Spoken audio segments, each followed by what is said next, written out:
Ok, pues buenas noches a todos ustedes, mis amados. Qué bueno que estamos este miércoles reunidos como un solo cuerpo, porque aunque somos muchos miembros, somos un solo cuerpo. Qué bueno es el poder estar como hermanos juntos. Qué bueno es con un solo sentir, la unidad de la fe, la unidad del espíritu, en el vínculo perfecto, ¿verdad? Y bueno, importantísimo porque primero quiero, perdón, antes de comenzar, de entrar al tema, quiero dar la bienvenida a las personas que estén siguiendo la transmisión en vivo, darles las buenas noches también y agradecerles por el favor de su atención. Como siempre es un honor y un placer poder servirle, poder compartir con usted la palabra, poder compartir estas verdades que nos edifican y nos permiten crecer y renovar nuestra mente a fin de poder expresar la plenitud que hemos obtenido en Cristo. Amén. Y bueno, ¿por qué es importante? Es importante porque nosotros tenemos que reconocer que hoy en día existe una enfermedad dentro de la iglesia. Existe una enfermedad dentro del cuerpo de Cristo llamada cristianismo religioso. Estoy hablando que esta es una enfermedad que no es nueva, es una enfermedad que si leemos la Biblia desde aquellas cartas de aquellos hombres, estaban manifestando que ya había una apostasía, estaban manifestando que ya había una apostasía de la fe, que ya había hombres corruptos que estaban metiendo herejías destructivas y que estaban hablando cosas en su ego.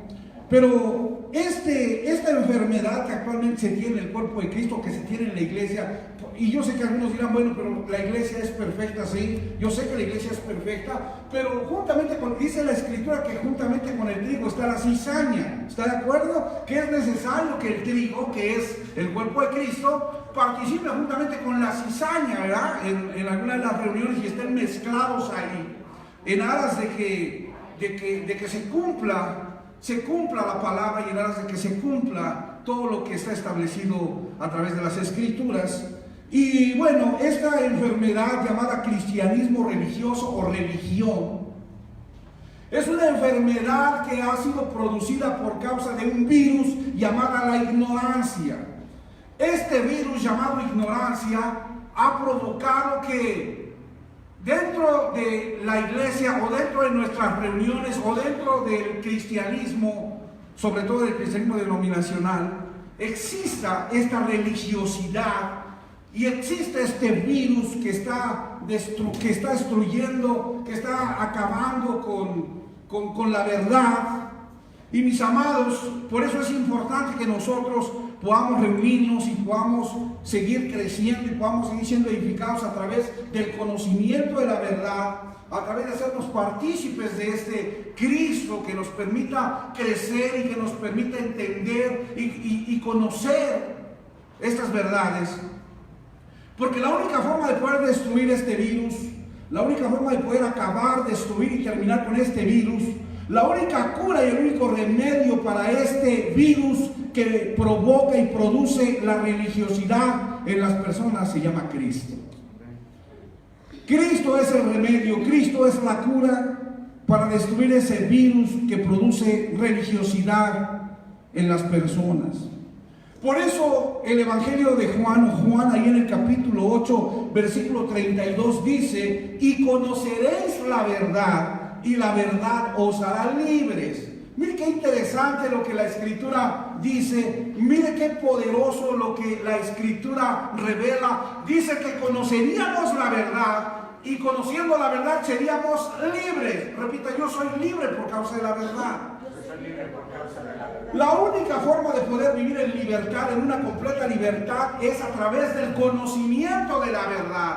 Pero ¿Qué es la verdad? Porque si nosotros no tenemos claro lo que es la verdad, entonces nosotros vamos a hallarnos confundidos, creyendo que porque tenemos una Biblia, creyendo que porque tenemos el conocimiento de la Torá, creyendo que porque tenemos el conocimiento del Dabar como los judíos, o creyendo que porque tenemos el conocimiento de las escrituras o de los rollos de Qumran y del Mar Muerto y pergaminos de cuero y de papel, eso no es tener la verdad.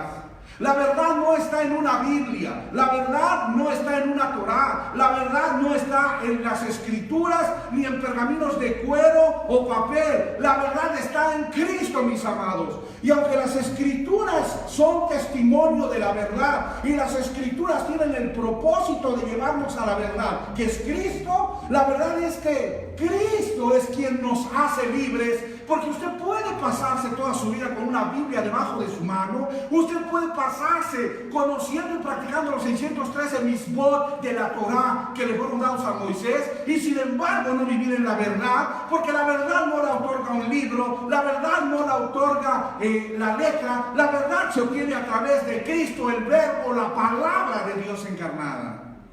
Amén. Entonces dice que conoceríamos la verdad y la verdad nos haría libres. Y yo entiendo que la verdad es Cristo. Mire cómo dice Juan 14:6. Juan 14:6 dice: yo soy el camino y la verdad. Repita: yo soy el camino y la verdad y la vida. Está hablando Cristo. Y dice: yo soy el camino, yo soy la verdad. Entonces, la única forma de poder obtener libertad en todos sentidos, es a través de la verdad. Y la verdad no es un libro ni son letras. La verdad no es información ni es doctrina. La verdad es Cristo. Y cuando yo tengo a Cristo, yo tengo la verdad. Y cuando yo tengo la verdad, yo soy verdaderamente libre. Aleluya. Entonces, qué interesante que podamos tener la verdad y a través de la verdad ser libres. Por ahí también en Juan capítulo 17, versículo 17 dice: santifícalos en tu verdad, tu palabra es verdad. Repita: tu palabra es verdad. Tu palabra es verdad. Entonces mire, dice la escritura que conoceríamos la verdad y la verdad nos haría libres. Dice la escritura: yo soy la verdad, hablando de Cristo. Cristo es la verdad que nos hace libres. Y ahora dice la escritura que la palabra es verdad. La palabra es verdad, pero Cristo es la verdad. Entonces, si la palabra es la verdad y Cristo es la verdad, entonces Cristo es la palabra.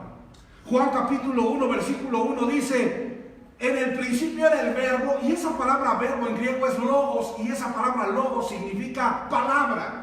En el principio era la palabra, y la palabra era con Dios, y la palabra era Dios. Habla del verbo que es Cristo y que es la palabra. Entonces mire cómo ratifica de otra manera que Cristo, el verbo, la palabra, es la verdad.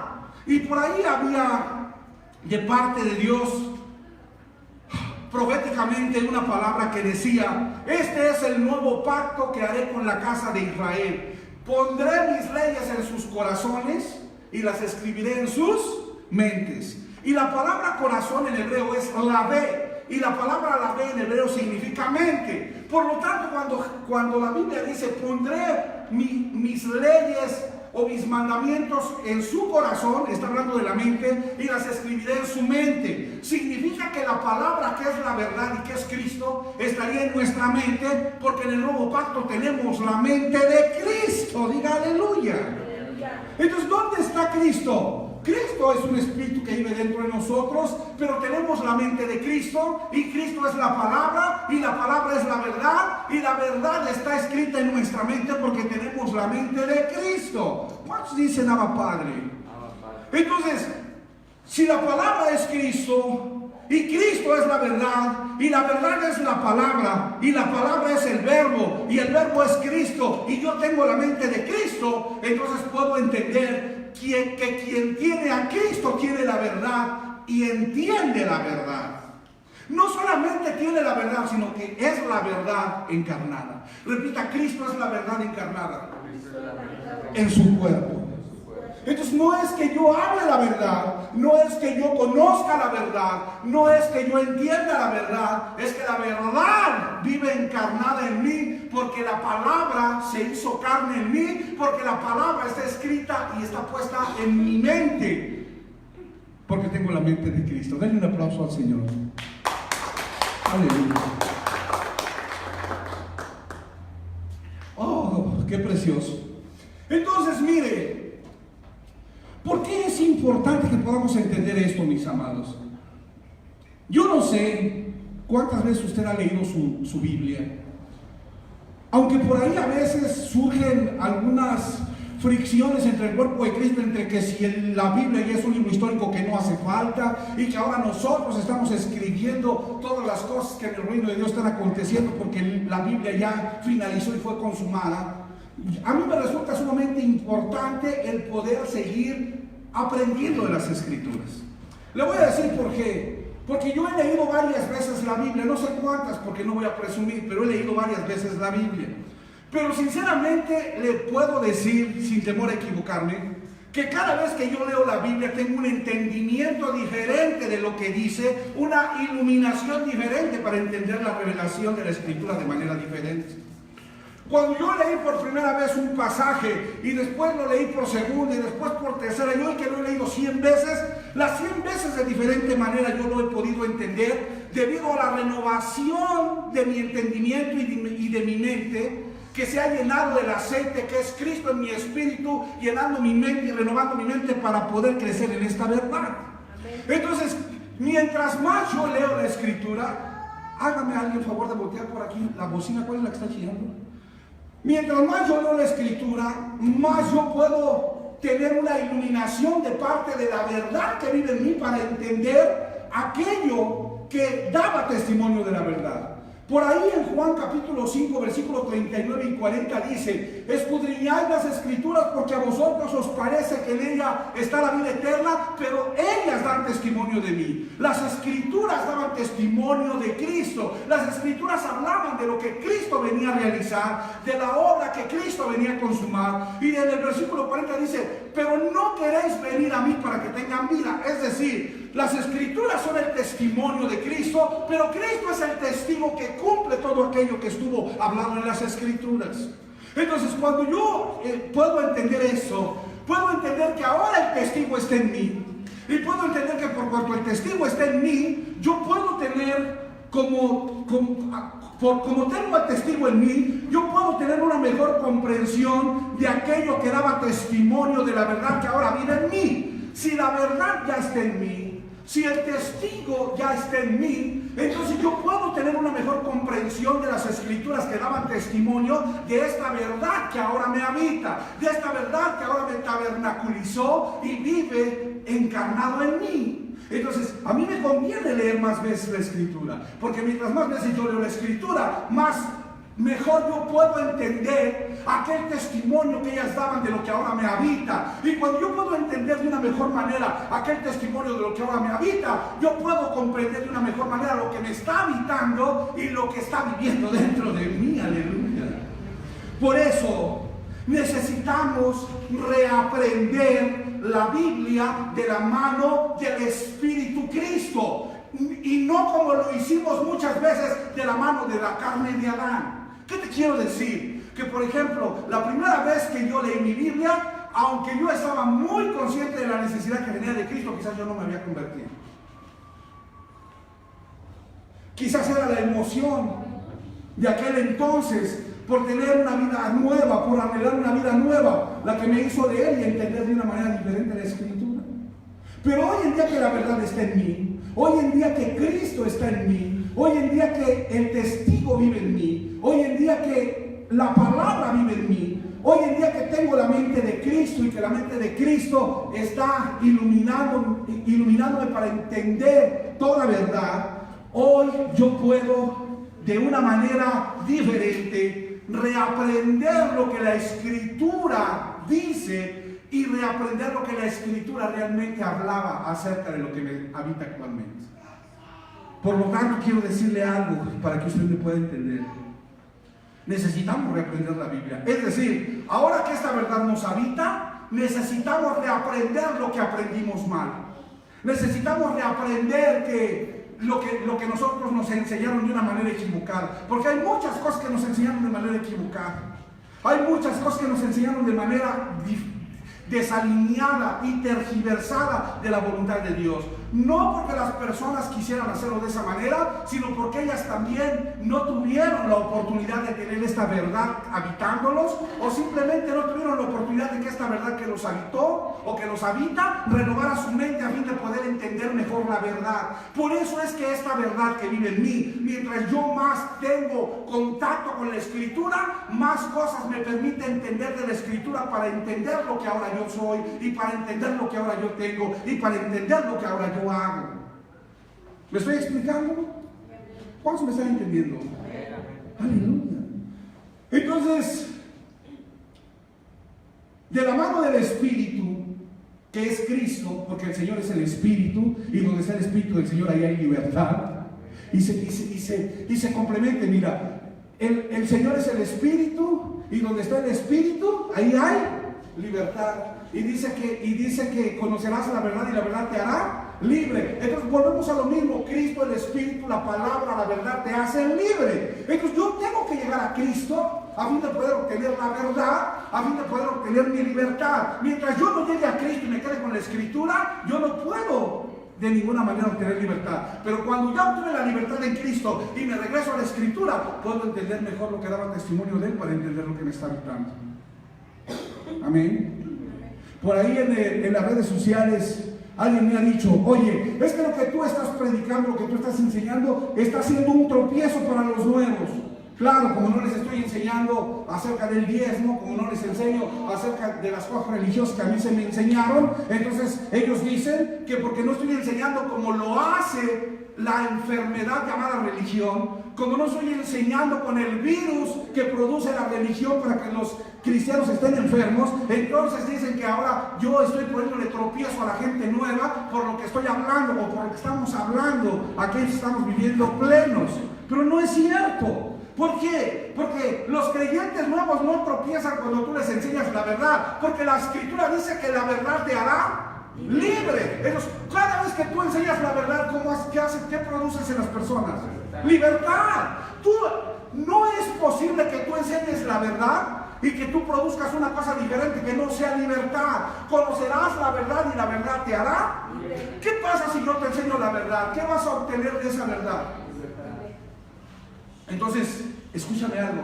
Tú siempre tienes que hablar la verdad a las personas, no importa si son nuevas, no importa si son viejas, no importa si son ancianos, porque cada vez que tú hablas la verdad a una persona, tú estás libertando a esa persona de cosas que están atadas. Alguien podría decirme: oye, pero si esa persona ya tiene 30 años de cristiana, esa persona ya tiene 30 años y ya es un anciano o es un diácono de la iglesia. Yo te pregunto algo. Cuando Lázaro resucitó de aquel sepulcro, cuando Cristo resucitó a Lázaro y le dijo: Lázaro, ven fuera, ¿cómo estaba aquel hombre resucitado? ¿Estaba libre o estaba atado de sus manos, de sus pies y con un sudario en su cabeza y en sus ojos? ¿Y qué dijo Jesús? ¿Qué dijo Cristo? Desátenlo, repite, desátenlo y déjenlo ir a su propósito. Repite, desátenlo y déjenlo ir a su propósito.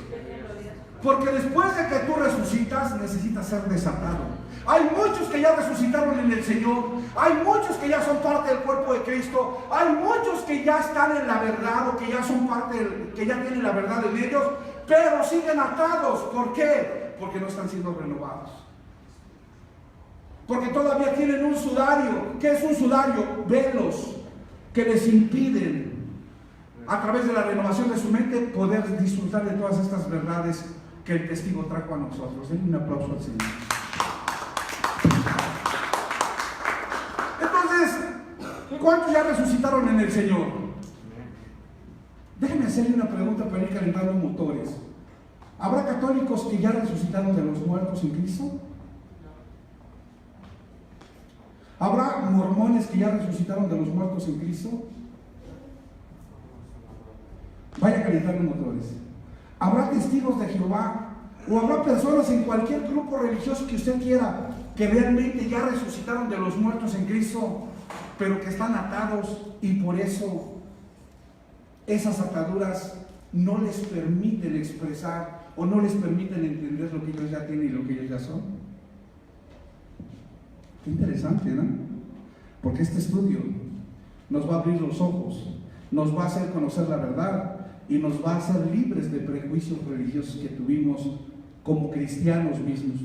Quiero decirle algo, nosotros empezamos por medio de un cristianismo religioso que también estaba infectado por ese virus llamado religiosidad. Ese virus llamado religiosidad, usted y yo empezamos. Usted y yo seguramente empezamos en una denominación, no importa si era católica y después brincó a los pentecostales, no importa si era católica y después fue bautista. Es decir, yo no sé si usted primero fue católico y después de ahí se vino a los evangélicos, pero el hecho es que nosotros empezamos infectados con ese virus llamado religión que tenía el cristianismo. Y ese virus llamado religión nos hizo no entender claramente la verdad y nos hizo desproporcionar la verdad de tal manera que la aprendimos tergiversada, o nos la enseñaron tergiversada, o nosotros seguimos aquel modelo tergiversado que aprendió de esa manera tergiversada la Escritura, y solamente estamos repitiendo patrones de conducta que nos fueron impuestos por aquellos que eran nuestros líderes o nuestros pastores y que nos legaron ese modelo de religiosidad. Pero cuando yo voy a la Escritura y puedo entender ahora con la verdad que me habita la Escritura, y la verdad que me habita me permite entender la verdad o el testimonio que daban las Escrituras acerca de la verdad que ahora está en mí, eso se puede comprender de una mejor manera. Lo que la Escritura dice y lo que la verdad dice dentro de mí. ¿Por qué? Ya lo puse a reflexionar. Yo le quiero hacer una pregunta. ¿Cuándo se es un hijo de Dios? ¿Cuando se alcanza la madurez en esta verdad? ¿O cuando usted recibió a Cristo y Cristo habita en usted? ¿Qué es lo que hace que usted sea un hijo de Dios? ¿La madurez que usted tiene? ¿O simplemente el hecho de haber recibido a Cristo, que Cristo ya esté en usted? Para ser un hijo de Dios se necesita ser maduro en el Evangelio, se necesita tener un grado de madurez en la verdad, que usted ya sea un padre, o usted sea un joven, o usted sea un hijito, o como dice el apóstol Pablo, sea un niño de la iglesia de Corinto. Le pregunto algo. Aquellos niños a los que Pablo no les podía dar vianda, que es alimento sólido en Corintio, y les dice, ustedes son niños, vine la primera vez y no les pude dar alimento sólido porque eran niños, y ahora que regreso la segunda vez siguen siendo niños, pues entre ustedes andan en la carne, andan en divisiones y en peleas. ¿Esos no eran hermanos o si eran hermanos? ¿Eran o no? Pero ¿cómo andaban? En la carne. Y eran unos niños, pero eran parte del cuerpo de Cristo. Eran hermanos nacidos de nuevo, eran hermanos que ya nos habitaba la verdad. Por eso la pregunta de este día recobra un doble valor. El poder preguntarnos y el poder analizar qué es lo que hace que alguien sea un hijo de Dios: la madurez que ha alcanzado o tener a Cristo habitándolo dentro de él. Oh mi Dios, vamos a aprender muchas cosas. Déjeme explicarle o déjeme plantearle un ejemplo. Si usted tuviera dos hijos y uno de ellos fuera un administrador de empresas ya titulado y recibido con su carrera, que le ayuda en su empresa, y el otro de sus hijos tiene apenas 2 años de edad y es un bebé así como mi nieta Dana, ¿a quién de los dos usted amaría más? ¿Al que es un administrador de empresas y le ayuda a que su empresa se desarrolle y crezca, o al bebé que no le puede ayudar en nada porque solamente es un bebé? ¿Cuál de los dos tendría mayor valor para usted y a cuál amaría más? ¿Los amaría igual? ¿Por qué los amaría igual? ¿Porque uno es administrador y el otro es bebé, o porque los dos son sus hijos? Entonces, ¿qué es lo que determinaría el amor por sus hijos? ¿Lo que hacen o lo que son? ¿Qué cree que determina el amor de Dios por sus hijos? ¿Lo que hacen o lo que son? Nosotros a veces pensamos que si un hijo no ha alcanzado madurez, no puede ser un hijo de Dios. Pero déjeme decirle algo: un hijo de Dios es aquel que tiene la simiente de Dios, aunque no tenga madurez. Porque la madurez no tiene nada que ver con la simiente que yo tengo.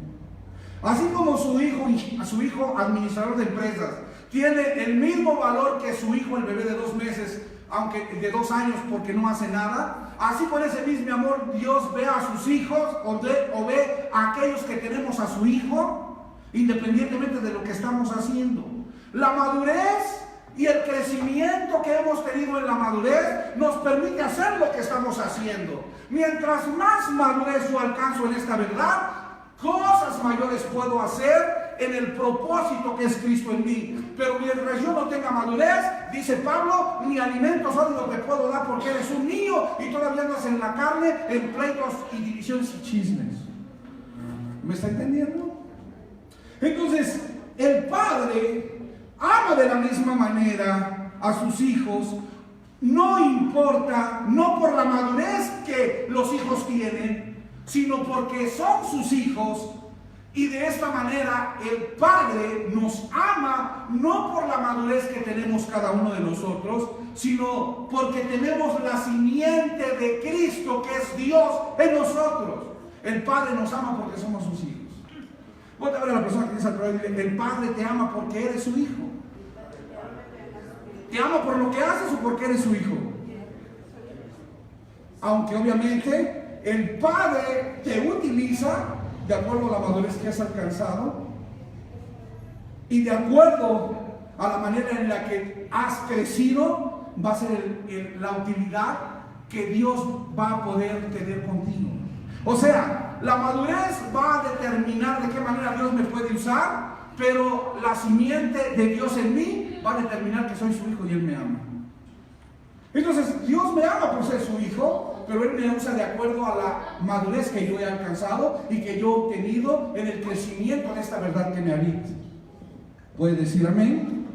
El Padre nos ama porque tenemos su naturaleza. El Padre nos ama porque tenemos su simiente. El Padre nos ama porque somos su mismo género. El Padre nos ama porque tenemos su vida en nosotros, en Cristo. Por eso, como hijos, el Padre nos ama. El Padre nos aprueba. El Padre nos conoce porque estamos en Cristo. No importa si estás lavando los baños o estás predicando en otros países, el Padre te ama igual, porque el desarrollo que tú vas teniendo en el conocimiento y crecimiento de la verdad hace que tú funciones diferente a los demás, pero no por eso que tengas mejor o mayor o menor valor delante del Padre. ¿Me estoy explicando? Entonces, aquí hay una cosa que tenemos que entender y que yo quiero hablarte esta tarde, esta noche, para que quede bien claro. Tenemos que quedar bien claros en algo. Tenemos que tener bien claro el propósito de nuestra creación, o para qué, o por qué fuimos creados, y cuál es verdaderamente el propósito después de ser creados. Y yo quiero que vayas a Colosenses 1:16, por favor.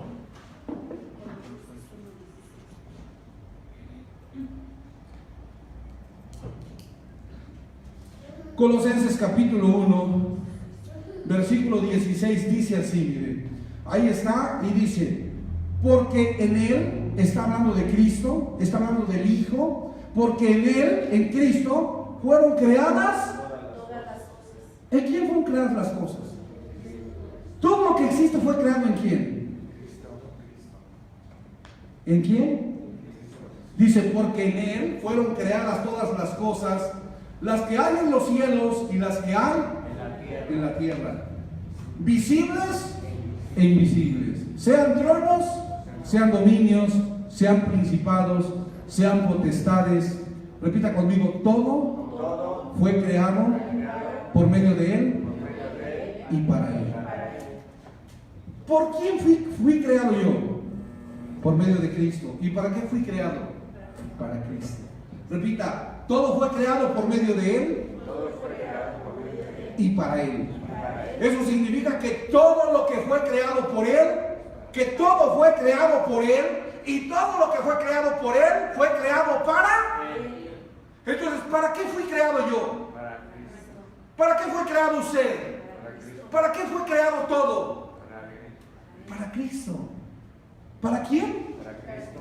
¿Por qué para Cristo? ¿Por qué fue creado todo en Cristo? ¿Y por qué fue creado todo para Cristo? Dice que todo fue creado por medio de Él y todo fue creado para Él. Ahora, vamos a este otro versículo, esos dos versículos que son importantes, Efesios capítulo 1, versículo 22, y vamos a ver en este sentido, hablando de la humanidad, hablando del hombre, hablando de la creación del hombre. Me voy a dirigir y me voy a enfocar hacia la creación del hombre. Si el hombre fue creado en Cristo y fue creado para Cristo, entonces yo necesito entender que mi creación se debe a Cristo y para Cristo, ¿sí o no?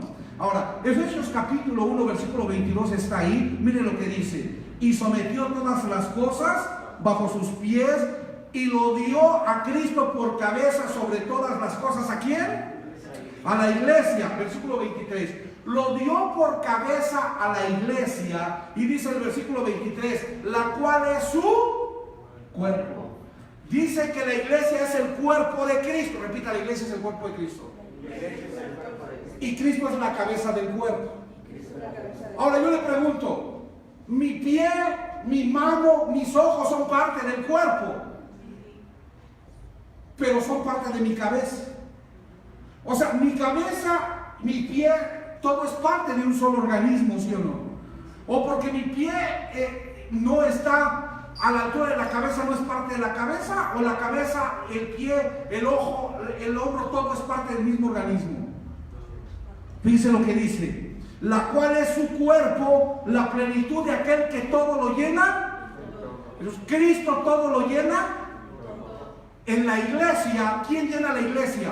Cristo. Porque en la iglesia Cristo es todo en todos. Por eso nosotros fuimos creados por Cristo y para Cristo, a fin de que Cristo fuera todo en todos. Repita, Cristo es todo en todos. Entonces, póngame atención. Yo fui creado en Cristo, fui creado para Cristo, a fin de que Cristo fuera todo en todos. ¿A través de qué? Entonces déjeme decirle algo. Dios tenía un plan para usted y para mí. El plan es que usted fuera creado en Cristo y fuera creado para Cristo, para que un día Cristo fuera todo en nosotros como parte del cuerpo de Cristo, que es la iglesia. Mire lo que dice Colosenses capítulo 3, versículo 11. Colosenses 3:11 habla de lo mismo y mire lo que dice. Vamos a ver qué dice. Colosenses 3:11 dice: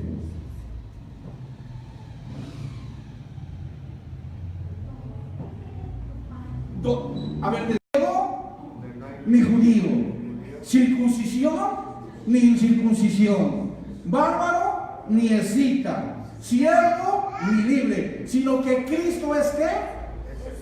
Cristo es el todo.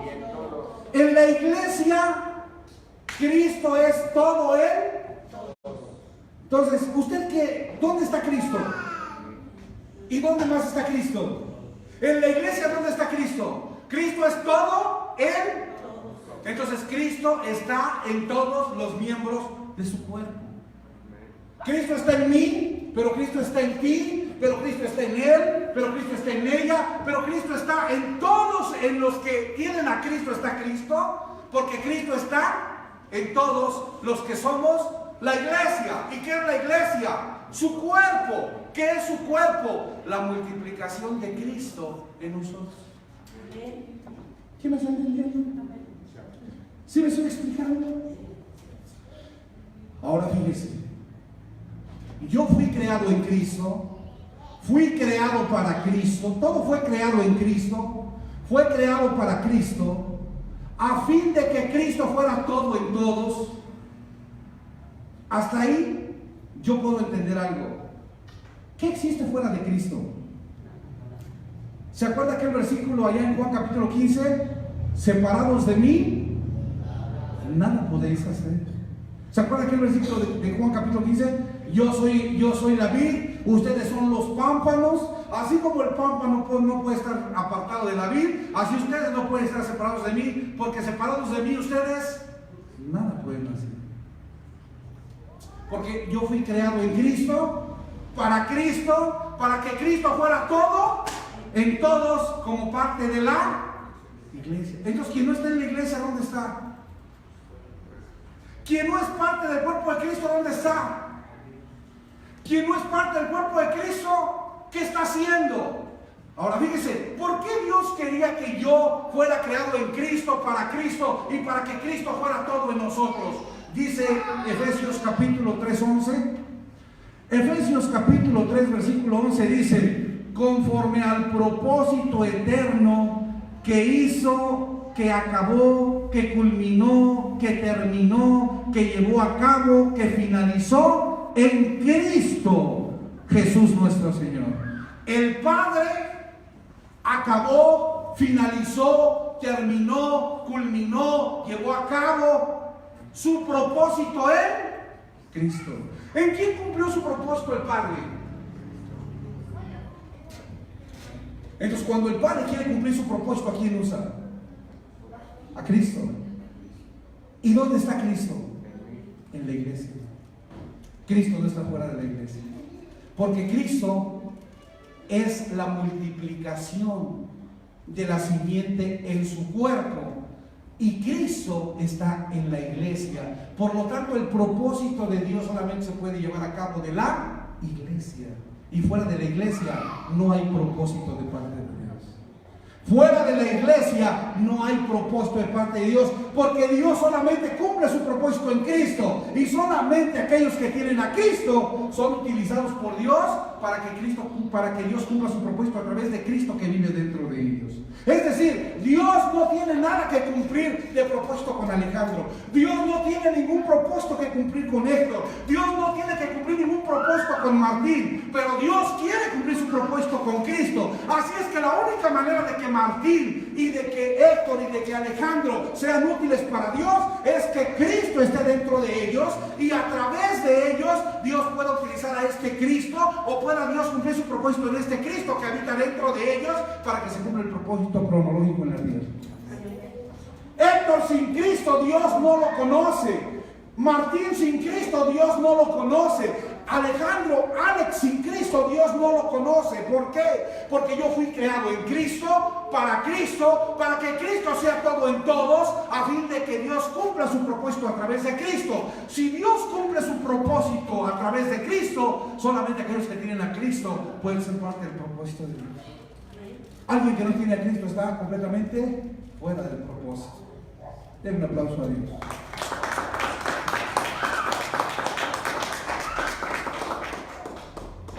¿Cuántos me están agarrando la onda?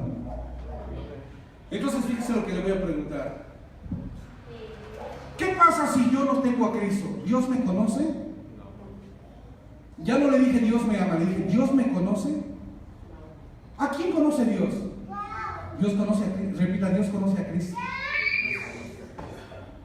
¿A quién es el único a quien Dios conoce? Entonces, para que yo sea conocido por Dios, o para que Dios me conozca, yo tendría que tener a quién. Porque al único que Dios reconoce a quién es, al único que Dios conoce a quién es, a Cristo. Entonces, la única forma de que yo encuentre la atención de Dios, o de que Dios pueda voltearme a ver y conocerme, es que yo esté en Cristo, porque a quien Dios conoce es a Cristo. Así es que a mí Dios nunca me va a conocer, a mí Dios nunca me va a aceptar, a mí Dios nunca me va a aprobar, a menos que Dios vea dentro de mí a Cristo, a quien Él conoce y a quien Él aprueba y a quien Él escogió para cumplir su propósito eterno. Le pregunto, ¿a Cristo se le necesita para tener una religión o tener una nueva vida? ¿O se le necesita para ser parte de un propósito que Dios quiere cumplir? ¿Dios puede cumplir sus propósitos en alguien que no tiene a Cristo? Si hay personas allá que tienen mucho dinero pero no tienen a Cristo, ¿Dios está cumpliendo su propósito en ellas? Nosotros necesitamos entender estos misterios, mi hermano. Dios no conoce. Dios no nos conoce ni nos aprueba fuera de Cristo. Dios solamente nos conoce y solamente nos aprueba cuando estamos en Cristo y somos el Hijo de Dios multiplicado. Repita, el Hijo de Dios multiplicado. Porque Dios solamente conoce a su Hijo. Y en la medida que tú tengas a su Hijo, Dios te va a conocer y te va a aprobar. Pero si tú no tienes a su Hijo, Dios ni te conoce ni te aprueba. Porque todo lo creó en Cristo, para Cristo y para que Cristo fuera todo en todos, a fin de que en Cristo Él cumpla su propósito. Entonces, si todos están en Cristo, Dios usa a todos en el sentido de que Cristo está en ellos y a través de Cristo cumple su propósito.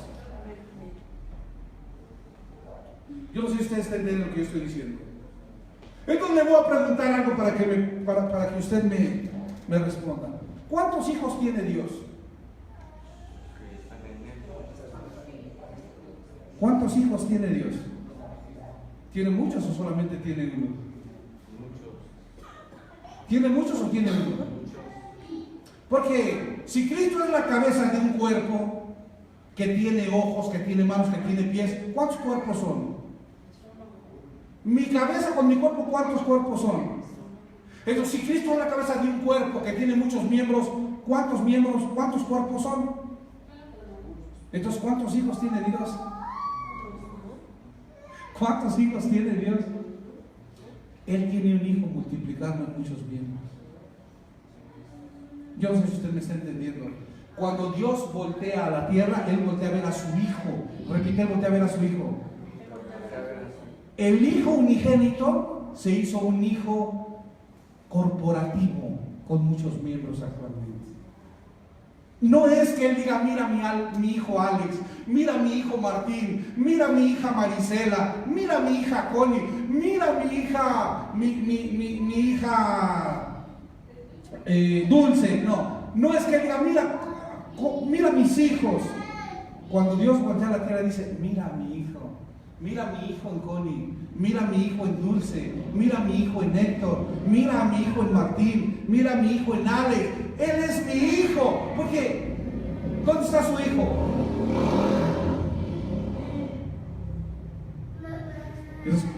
¿Cuántos hijos tiene Dios? Y tú eres parte de ese cuerpo del cual Él es la cabeza. Dale un aplauso al Señor.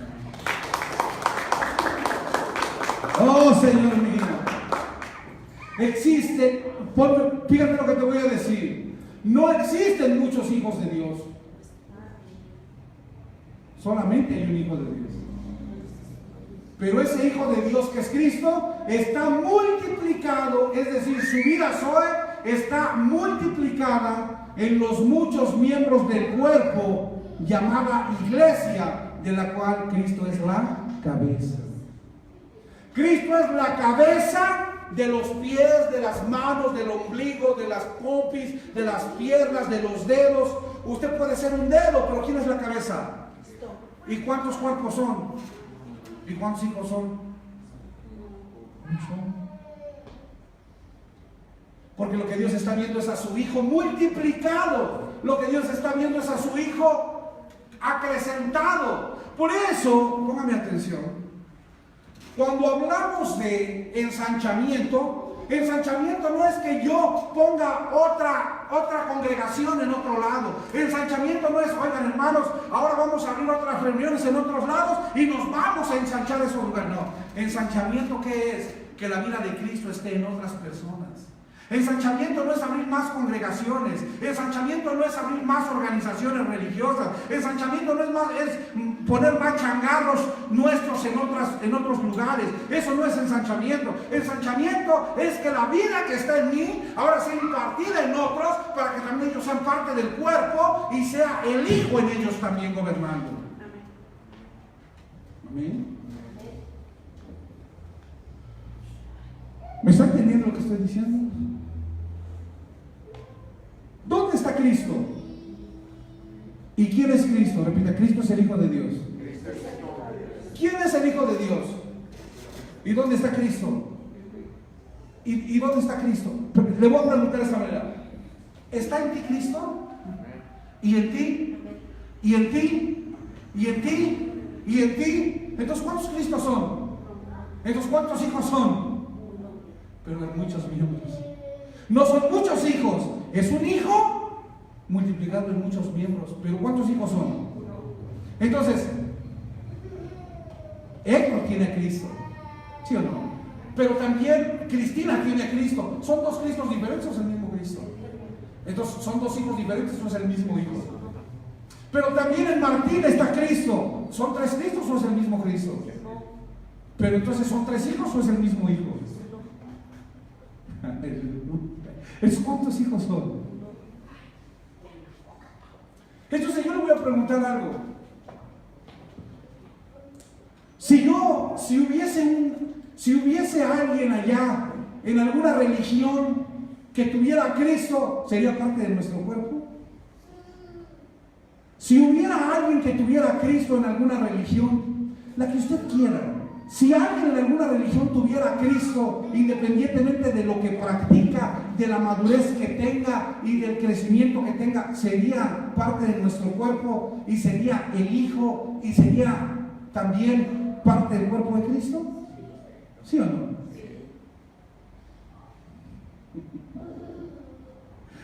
Oh, Dios mío.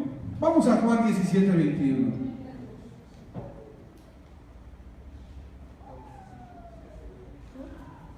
Mira lo que dice Juan 17, 21. Juan 17, 21 dice así: para que todos sean uno. ¿Para que todos sean cuántos? Uno. ¿Seamos cuántos? Uno. Para que todos sean uno. Como tú, oh Padre, en mí y yo en ti, que también ellos sean uno. ¿Que sean qué? Uno en nosotros, para que el mundo crea que me enviaste. 22 y 23. 22 primero. Dice: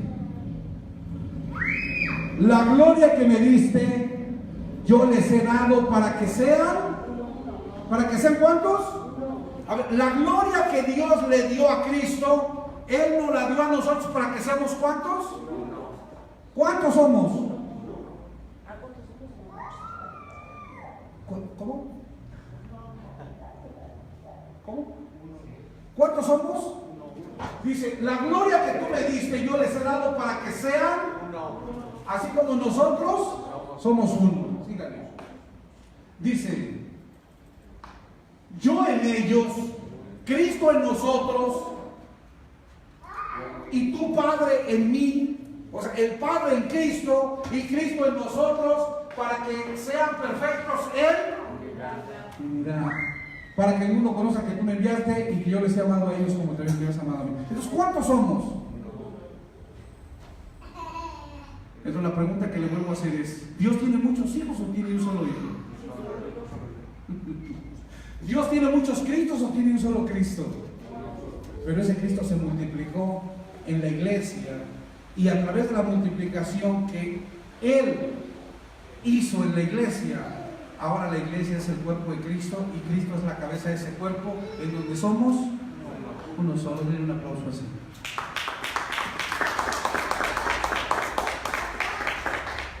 Ahora le voy a preguntar algo.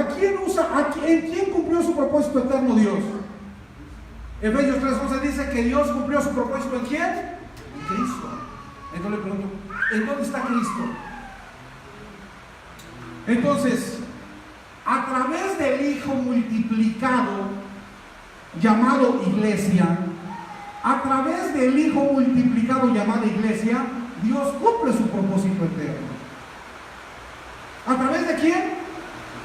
A través del Hijo que se multiplicó en el cuerpo, ¿sí o no? Póngame atención. Lo que voy a decir pareciera una herejía si usted no me la entiende, y necesito que ponga de toda su atención para lo que voy a explicar. Jesús cumplió el propósito de Dios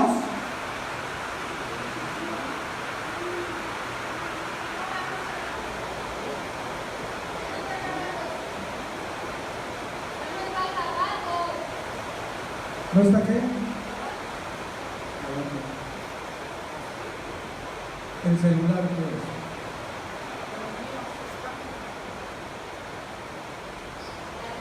La batería. Está conectado. Si no está prendido el foquito, no. Anuncia la batería.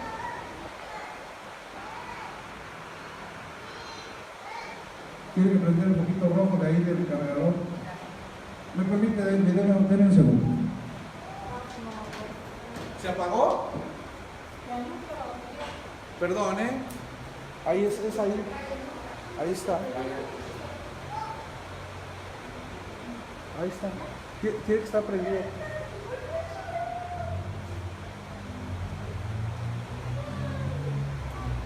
Pero no se interrumpió, ¿verdad? Perdón, mis amados. Hoy estamos el primer día entre semana y nos hace falta aquí gente para que nos ayude. Pero bueno, seguimos adelante. Entonces, fíjense, le voy a decir una cosa. ¿Jesús cumplió el propósito de Dios o Dios cumplió su propósito a través de Cristo que estaba dentro de Jesús? ¿A través de quién cumple su propósito Dios? A través de Cristo. Entonces, ¿Cristo estaba dentro de Jesús, sí o no? Entonces, ¿a través de quién cumplió su propósito Dios? ¿A través de Jesús o a través de Cristo? A través de Cristo, que estaba dentro de Jesús. Entonces quiero que entienda algo.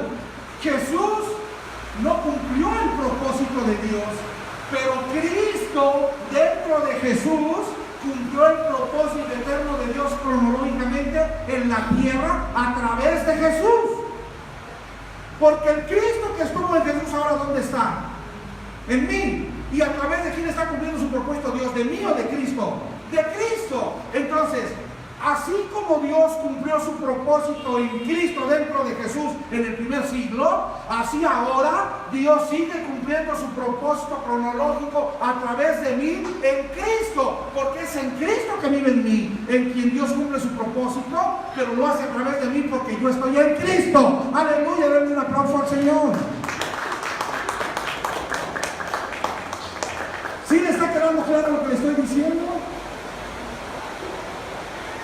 Me parece que veo algunas caras así. Vaya otra vez a Efesios 3:11, por favor, para que podamos entender eso. Dios no necesita a Alejandro, Dios no necesita a Martín, Dios no necesita a Héctor si Cristo no está en ellos.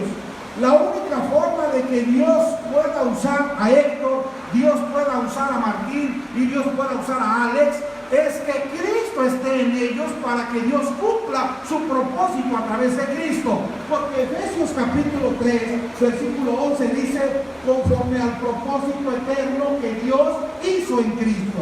Es decir, Dios hace, cumple, termina su propósito en Cristo. La única forma de que Dios cumpla su propósito es en Cristo. Entonces, para que el propósito de Dios se lleve a cabo en la tierra cronológicamente, Él necesita a Cristo. Y solamente aquellos que tienen a Cristo van a ser usados por Dios. Le pregunto, ¿Jesús era un vaso que contenía a Cristo? Sí. ¿Y a través de quién cumplió su propósito Dios? De Cristo, que vivía ¿dónde? Dentro de Jesús. Y así como Dios cumplió su propósito en el primer siglo a través de Jesús el vaso, así ahora Dios va a cumplir su propósito a través de Héctor, a través de Alex, a través de Martín, de Marisela, de Connie, de Cristina, porque ellos tienen a Cristo y Cristo dentro de ellos está cumpliendo el propósito del Padre cronológicamente en la tierra. Amén. ¿Se acuerda que yo le dije, ¿a quién amaría usted más? ¿A su hijo de 2 años o al administrador de empresas? ¿A quién de los dos amaría más? ¿Al que le ayuda con los negocios familiares o al que no le ayuda en nada y le hace un desorden porque es un bebé? Y dijo que igual, ¿no? Ahora, quiero que entienda algo. Jesús, cuando es bautizado en el Jordán, ¿se acuerda que es bautizado por Juan? Dice que está siendo bautizado por Juan en el Jordán.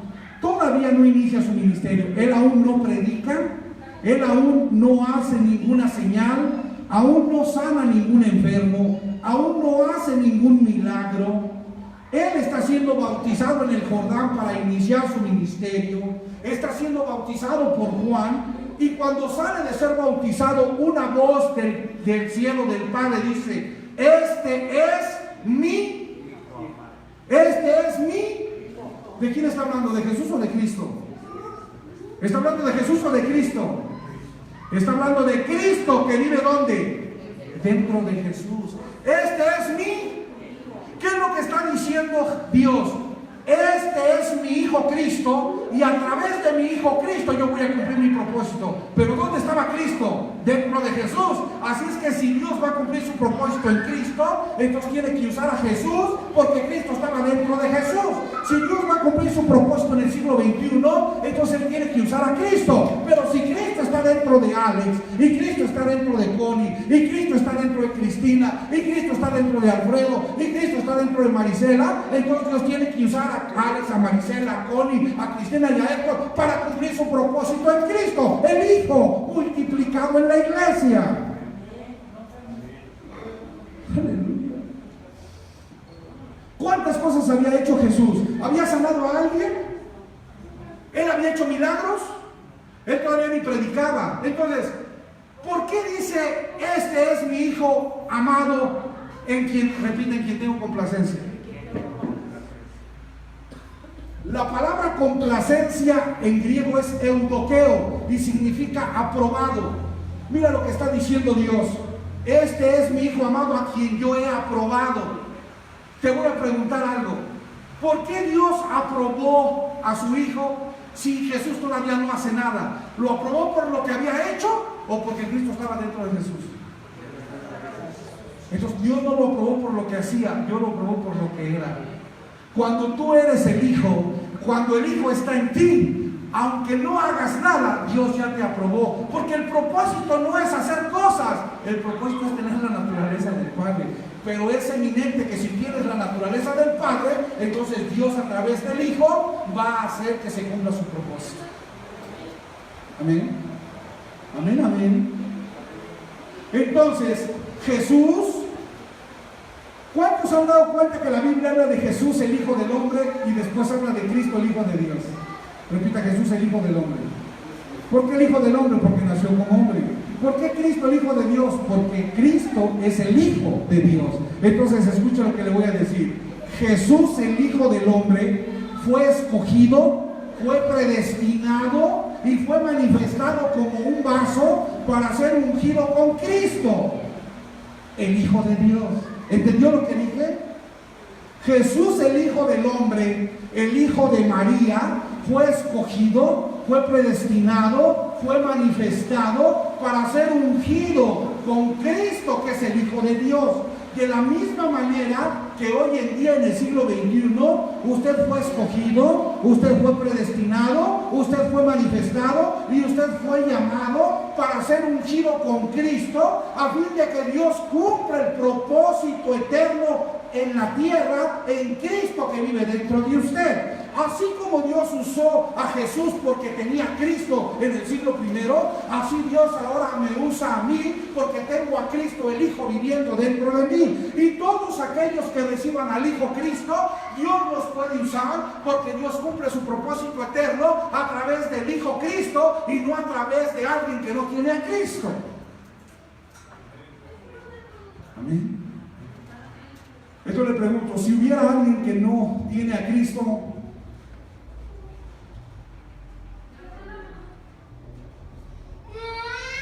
y es exitoso y es próspero, ¿Dios lo puede usar para cumplir el propósito? No. ¿Por qué? Porque la condición para que Dios cumpla el propósito es que sea el Hijo. Hay muchas personas que son prósperas. De hecho, Judas era próspero, le metía la mano a la bolsa. José de Arimatea era próspero, pero ellos no tenían al Hijo y estaban muertos. No puede usted confundir espiritualmente lo que es el propósito del Hijo de lo que humanamente es el éxito en una persona. Son dos cosas completamente diferentes. Así es que no es por lo que usted hace, sino por lo que usted es, sino por lo que Cristo, el Hijo, es dentro de usted, que usted es conocido y que usted es aprobado por Dios. Cuando Dios ve a Cristo en usted, Él dice, mira, mi Hijo. Y usted dice, ay, y usted, a veces nosotros somos como el burro aquel en el que iba Jesús, ¿no? Que le van echando ahí las porras y todo, y el burro se va pavoneando, pues se están echando a Jesús y no a él, a Cristo y no a él. Entonces, a veces nosotros somos así como el burro, aquel que, mira, dice Dios, mira mi hijo, y me hablas a mi papá, no, al Cristo que está dentro de ti. Porque si el Cristo no estuviera en ti, yo ni te conozco, man. Si Cristo no estuviera dentro de ti, yo ni te conozco. A todos los que no tienen a Cristo, yo no los conozco, porque solamente conozco a mi Hijo, porque yo todo lo creé en mi Hijo, lo creé para mi Hijo, fue creado en mi Hijo, para que mi Hijo Cristo sea en todos, a fin de que a través del Hijo yo cumpla mi propósito.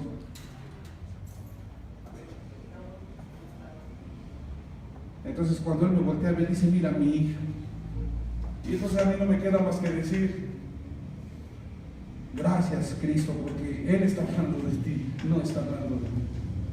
Él está hablando de ti, no está hablando de mí.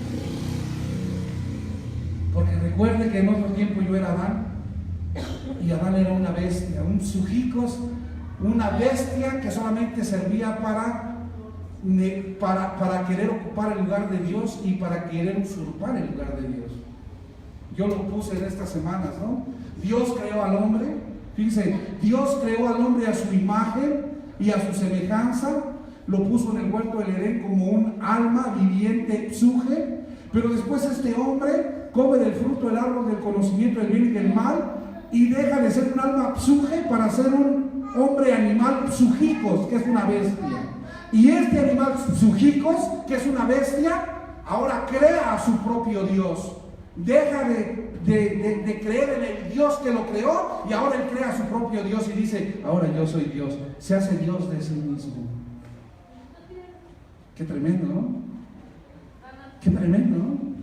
Por eso, todo aquel que no tiene a Cristo es alguien que cree que Él es su mismo Dios y su propio Dios y le quita la gloria a Dios. Por eso dice Cristo, la gloria que tú me diste yo se la he dado a ellos. ¿Qué está diciendo? Esta gloria no es la gloria del Adán caído. Esta gloria no es la gloria del hombre animal, de la bestia que se pone en el lugar de Dios. Esta gloria es la gloria tuya, Dios, que reconoce que tú eres Padre sobre el Hijo y que no son ellos, es el Hijo en ellos a quien tú estás reconociendo. Amén. Entonces le pregunto, ¿qué era lo importante? ¿El vaso Jesús o el Hijo Cristo dentro de Jesús? ¿Qué es lo importante? ¿Alex, el vaso o el Hijo Cristo dentro de Alex? ¿A quién reconoce el Padre como hijo? ¿A Alex o a Cristo dentro de Alex? No es Alex el hijo, Cristo es el hijo dentro de Alex. Dios conoce a su hijo Cristo dentro de Alex. Alex no es el hijo, Alex es el vaso en donde el hijo Cristo ahora vive, en donde el hijo Cristo ahora mora, en donde ahora el hijo Cristo se expresa y se manifiesta a través de este vaso. Denle un aplauso al Señor.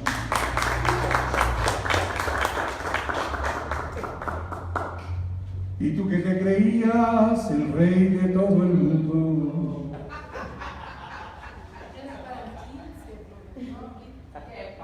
Ay, yo soy el hijo, soy un hijo de Dios. Usted no es nada más que un vaso. Usted nada más es un vaso. Diga mi Dios. Usted no es más que un vaso. Pero, ¿se acuerdan? Vasos que contienen un tesoro. ¿Quién es el tesoro? El Hijo. ¿Quién es el tesoro? El Hijo. ¿Quién es el Hijo? Cristo. ¿Quién es el vaso? Usted. Repita, yo soy el vaso. El tesoro es Cristo. Aleluya, ¿no le da gusto? Déselo fuerte y se lo voy a dar. Somos vasos que contienen un tesoro. Claro, el vaso somos nosotros. El tesoro es el Hijo en nosotros. El tesoro es Cristo en nosotros. El tesoro es el Hijo multiplicado en su cuerpo. El tesoro es Cristo multiplicado, agrandado y ensanchado en su cuerpo, que es la iglesia. Porque aunque son muchos miembros, tienen la misma vida del Hijo dentro de ellos, que es la cabeza.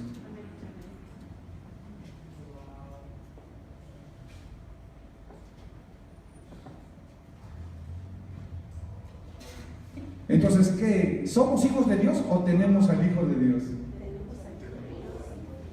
Pues que es el primogénito entre muchos hermanos.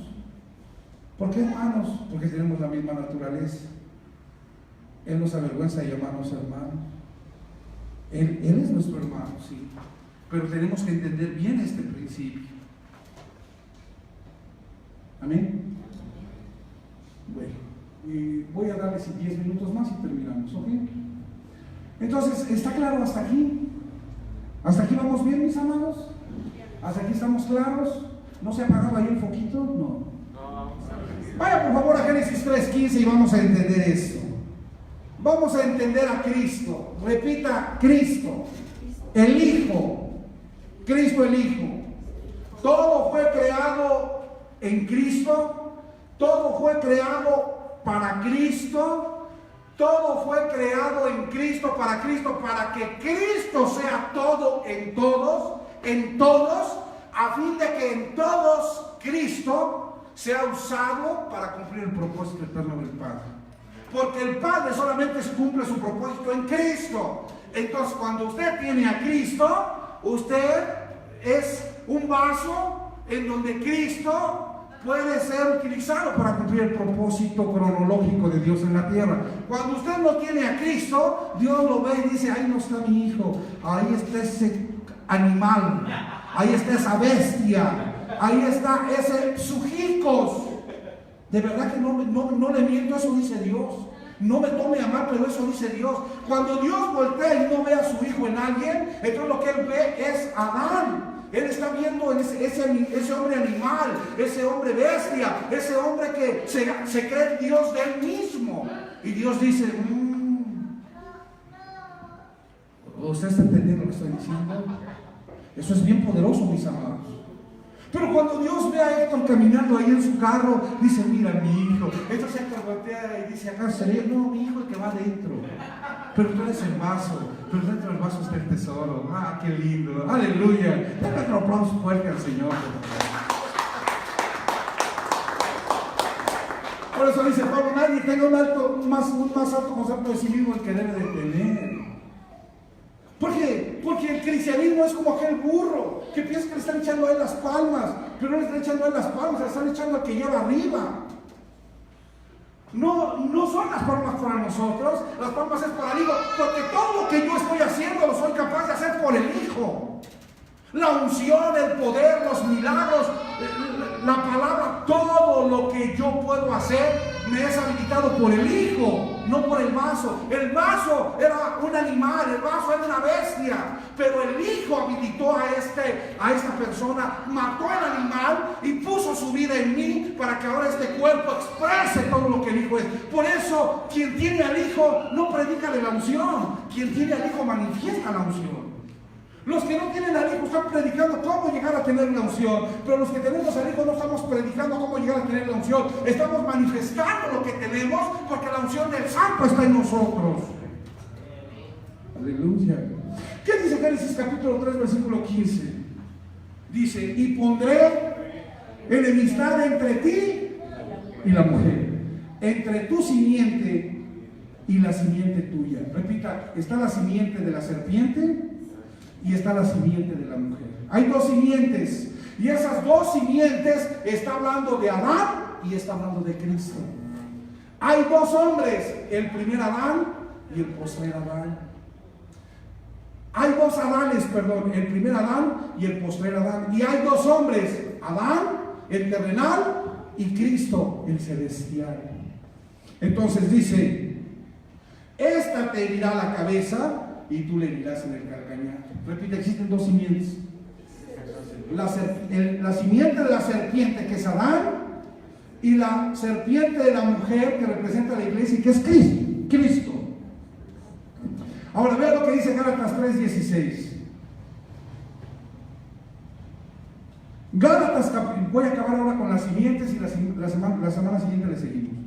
Gálatas 3:16 dice: ahora bien, a Abraham fueron hechas las promesas y a su simiente. ¿A quién? A Abraham y a su simiente. No dice a las simientes como si hablase de muchos, sino como de uno. ¿Como de quién? Otra vez ahí está nada más uno. ¿De quién? A tu simiente, la cual es Cristo. Entonces Dios va a bendecir a la humanidad a través de una simiente. ¿De cuántas simientes? ¿Y esa simiente quién es? No son muchos Cristos. ¿Cuántos Cristos es? Multiplicado en muchos miembros. Es un hijo multiplicado en muchos miembros. No son muchos hijos, es un solo hijo multiplicado en muchos miembros. Amén. Ahora fíjese lo que le voy a decir. Adán es el padre de la humanidad pecadora. Abraham es el padre de la humanidad llamada para establecer el reino. De la humanidad llamada por fe para ser justificada en Cristo, para ser bendecida en la simiente de Abraham por medio de la fe que es Cristo.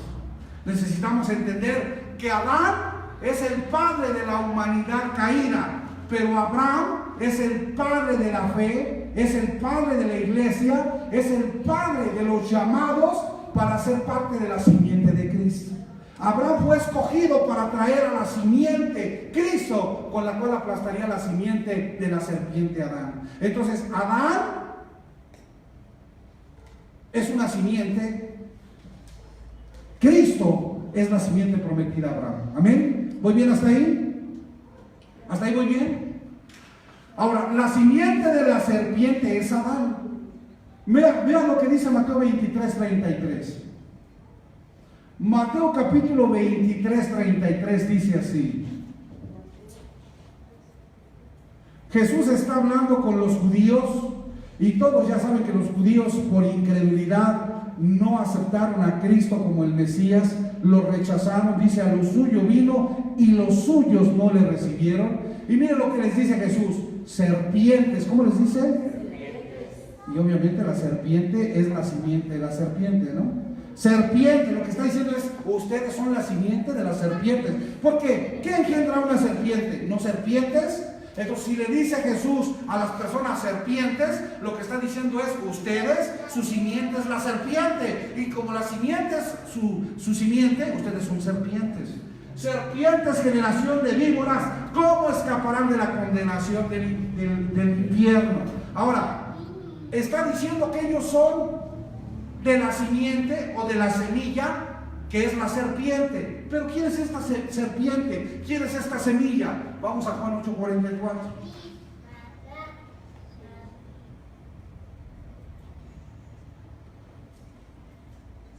Juan 8:44 dice: vosotros sois de vuestro padre el diablo. ¿Y quién es el diablo? La serpiente. ¿Y quién es la serpiente? El diablo. ¿Y quién es el diablo y la serpiente? Adán, el primer hombre. Es el primer hombre que es pecador, es el animal psúquicos, ese hombre bestia que quiso tomar el lugar de Dios, o que la serpiente engañó diciéndole, serás igual que Dios. ¿Se acuerdan? Entonces dice Jesús, ustedes son de su padre el diablo. Pero yo ya le expliqué que el hombre no viene de un ángel, el hombre no tiene por padre a un ángel. ¿Quién es el padre de la raza humana caída? Adán.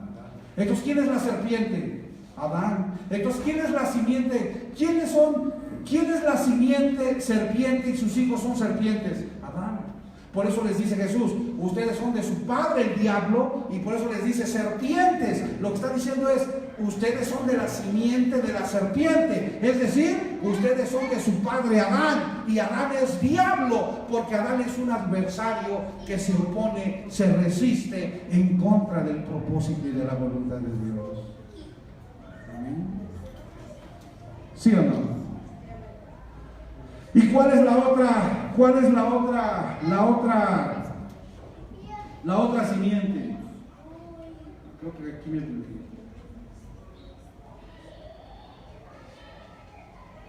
¿Qué dice primera carta a los Corintios 2:16? ¿Cómo dice? Primera a los Corintios 2:16, por favor. Porque ¿quién conoció la mente del Señor? ¿Quién le instruirá? Mas vosotros tenemos la mente de Cristo. Dice por ahí, ¿qué versículo es? Lucas, donde dice, vosotros sois el cuerpo de Cristo. Por ahí búsquenmelo por favor. Dice, vosotros sois el cuerpo de Cristo. El cuerpo de Cristo es la simiente de la mujer, y Adán es la simiente de la serpiente. Todos los que están en Adán son la simiente de la serpiente. Todos los que están en Cristo son la simiente de la mujer. Solamente hay dos simientes. O estás en Adán, el viejo hombre, o estás en Cristo, el nuevo hombre. ¿Me está entendiendo? O estás en Adán, el viejo hombre, o estás en Adán, o estás en Cristo, el nuevo hombre. Entonces, Adán representa la simiente de la serpiente, simiente que le es heredada a la raza humana, y Adán es el padre de toda esa raza humana caída, en pecado y muerta. Adán es el padre, la simiente de esa serpiente, que es una raza de gente pecadora y muerta, que no tiene la vida de Dios, y a través de la cual Dios no puede cumplir su propósito porque no tiene al Hijo. Entonces yo quiero que usted entienda algo. Si existe la simiente de la serpiente, que es Adán, y existe la serpiente de la mujer, que es Cristo, y la única forma de que Dios cumpla su propósito es en Cristo, que es la simiente de la mujer, y no en la simiente de la serpiente, que es Adán, entonces salvación no significa congregarme. Yo no soy salvo porque me congrego en un grupo religioso. Yo no soy salvo porque me congrego con los católicos, con los cristianos, con los pentecostales, con los mormones, con los testigos. No, yo no soy salvo cuando me congrego. Yo soy salvo cuando cambio de la simiente de Adán, que es la serpiente, a la simiente de la mujer, que es Cristo. Soy salvo cuando cambio mi simiente. Mientras yo no cambio mi simiente, yo no soy salvo de nada. Mientras yo no cambio mi simiente, yo sigo estando en Adán. Pero cuando cambio mi simiente, debo de estar en Adán y ahora estoy en Cristo. Entonces, ¿qué es salvación? Salvación es cambiar de simiente. Salvación no es cambiar de congregación. Salvación no es cambiar de católico a cristiano. Salvación no es cambiar de pentecostal a bautista. Salvación no es cambiar de bautista a presbiteriano. Salvación no es cambiar de cristiano a mormón. Salvación no es cambiar de mormón a testigo de Jehová. Salvación no es cambiar de testigo de Jehová católico. Salvación no es cambiar de denominación a denominación. Salvación es cambiar de la simiente de la serpiente en Adán a la simiente de la mujer en Cristo. Yo no soy salvo cuando me cambio de los católicos a los cristianos. Tú te puedes cambiar de los católicos a los cristianos y seguir siendo parte de la simiente de la serpiente, porque solamente eres salvo cuando cambias la simiente de la serpiente a la simiente de Cristo. ¿Entendiste? Ahora, yo no puedo ser parte del propósito cumplido por Dios en Cristo cuando cambio de iglesia o cuando cambio de congregación. Porque ¿en quién cumple su propósito Dios? En Cristo. Entonces, ¿qué necesito para ser parte del propósito? ¿Cambiar de iglesia o cambiar de simiente? Yo solamente puedo ser parte del propósito cuando cambio mi simiente de Adán a Cristo, porque es a través de la simiente de Cristo que Dios cumple su propósito. Hay gente que dice, es que yo en la iglesia católica estaba sin propósito, pero ahora aquí con los evangélicos, ¡ucha vida! Tengo un montón de propósitos porque hago un montón de cosas. Le pregunto, ¿usted es hijo por lo que hace o por la naturaleza que lo habita? ¿Usted es hijo porque tiene más trabajo o porque la simiente de Cristo está en usted? Hay quien piensa que porque la católica estaba sentado y ahora en la evangélica está haciendo muchas cosas, ahora tiene propósito. Pero usted no tiene propósito mientras no cambie su simiente, mientras no deje de estar en la simiente de Adán, que es la serpiente, para estar en la simiente de Cristo, que es el Hijo. Usted no tiene propósito, aunque haga muchas cosas. Hay muchas personas en el cristianismo que hacen muchas cosas, pero tienen la simiente de la serpiente. Le voy a preguntar algo. Judas oraba, Judas ayunaba, Judas intercedía, Judas sanaba enfermos, Judas hacía milagros. Le pregunto, ¿Judas se salvó o se perdió? Se perdió. ¿Por qué? Porque nunca recibió la simiente de Cristo. Porque cuando Cristo resucitó de los muertos y sopló el Espíritu, que es la vida Zoe de Dios en los discípulos, Cristo ya se había suicidado y Él se murió en Adán. Judas murió en la simiente de Adán, Por eso Juan 6, 70 y 71 dice que Judas era diablo. Cuando dice que Judas era diablo, lo que está diciendo es que Judas era Adán y se murió en Adán porque nunca recibió la vida sobre de Dios, porque nunca cambió de simiente. Él murió en la simiente de Adán. Él murió como un diablo, siendo parte de la simiente de la serpiente, porque cuando Cristo sopló la vida de Dios en los discípulos, Judas ya no estaba. Judas hacía muchas cosas. Sí. Y le pregunto, ¿todo eso que hizo Judas, todas esas cosas que hacía Judas, le sirvieron para ser salvo? No. ¿Por qué? Porque ser salvo y tener propósito no significa dejar una congregación y irme a otra donde ahora hago muchas cosas. Ser salvo y tener propósito no es hacer muchas cosas. Tener propósito es estar en Cristo, la simiente correcta donde Dios cumple su propósito. Amén. Entonces, ¿propósito es hacer muchas cosas o estar en Cristo? ¿Propósito es cambiarse de católicos a evangélicos o de evangélicos a mormones o es cambiar de simiente? Cuando no entendemos que el propósito está cambiando de simiente, cuando no entendemos que la salvación es cambiar de simiente, nosotros andamos como chapulines brincando de un lado a otro porque no entendemos que el propósito de la salvación no es cambiar de iglesia o de congregación, sino cambiar de simiente.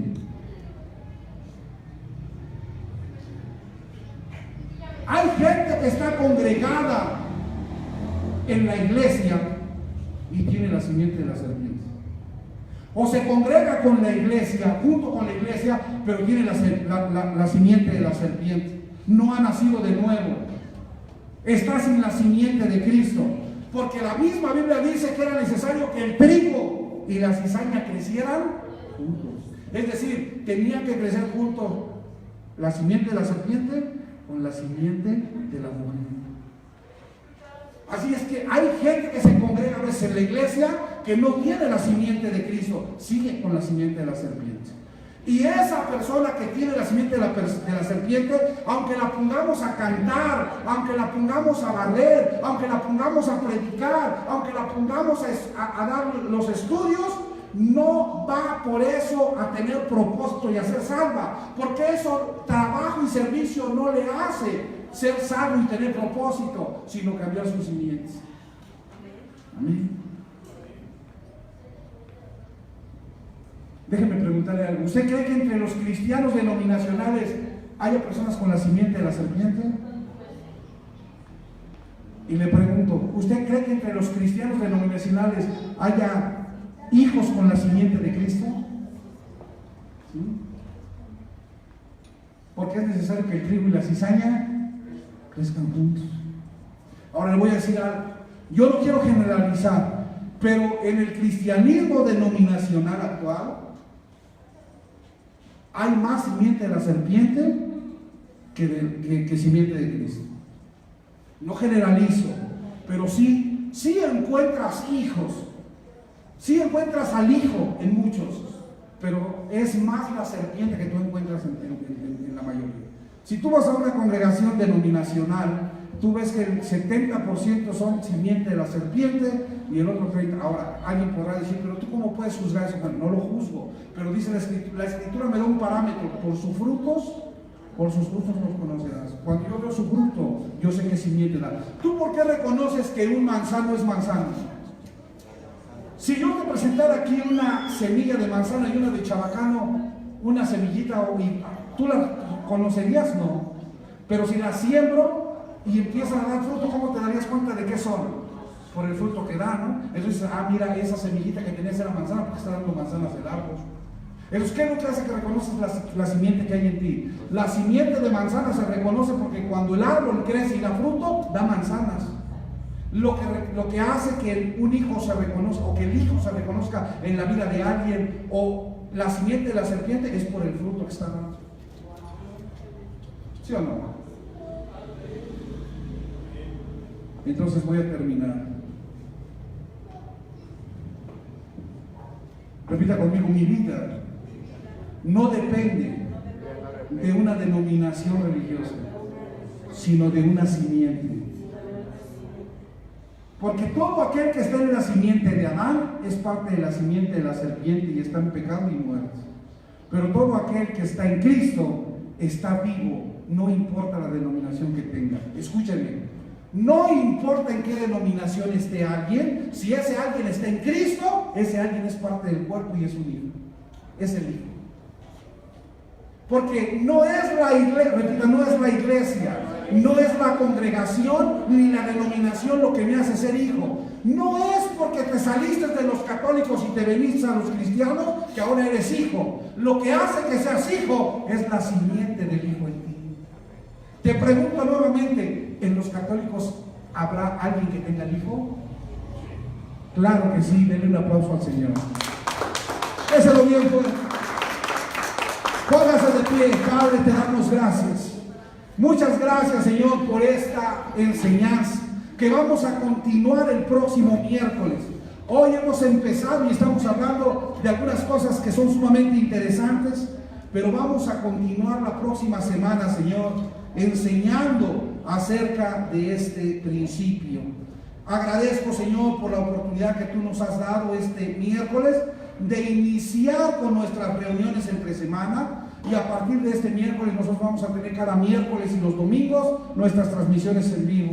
Mil gracias, Padre, por cada miembro del cuerpo, por cada uno de aquellos que tienen a tu Hijo, Señor, multiplicado en ellos, Señor, que tú trajiste, y por cada uno de los que están, por tu Hijo que vive en cada uno de los que nos están viendo del otro lado de la pantalla.